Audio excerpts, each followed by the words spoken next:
একদম কৃষ্ণের থেকে এসছে। গুরু শক্তি, অনুগ্রহ শক্তি, কৃপা শক্তি।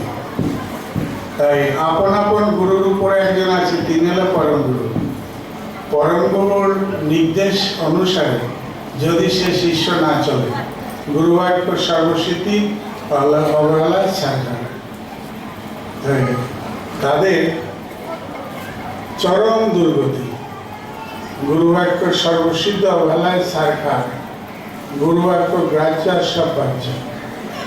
আমাদের কৃষ্ণমন্ত্রে যারা দীক্ষিত, তাদের নবদ্বীপ যেতে হলে প্রথম সোপান হলো গুরুর চরণ।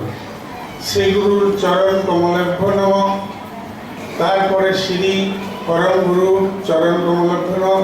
এরকম পর আস্তে আস্তে মহাপ্রভু থেকে তারপরে আমাদের নবদ্বীপে কী করে পৌঁছাবে। নবদ্বীপের সেবা জানতে হবে। এবং নবদ্বীপ এটা সাধক দেশ। সাধক দেশের মন্ত্র স্মরণ করতে হলে এই গুরুর চরণ ধরে নবদ্বীপে পৌঁছাতে হবে। নবদ্বীপে বাস করলেও নবদ্বীপ বাস না, যে যেখানেই থাক সেখানে নবদ্বীপ মনে মনে যেতে হবে, স্মরণে।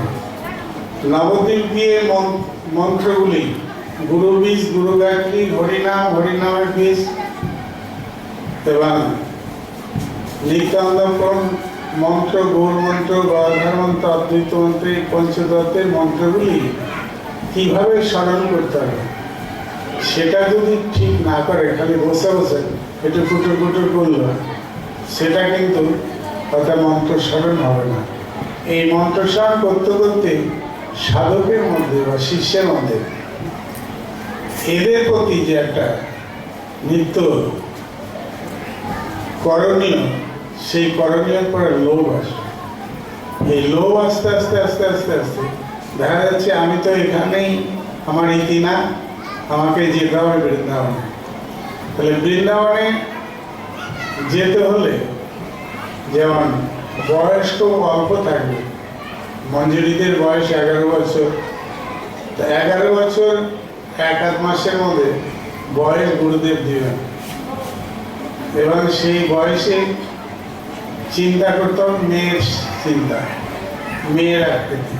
তা মেয়ের আকৃতি চিন্তা, তাহলে প্যান্ট জামা পরলে হবে না, শাড়ি পরতে হবে, গয়না পরতে হবে। তো এই যে আকৃতি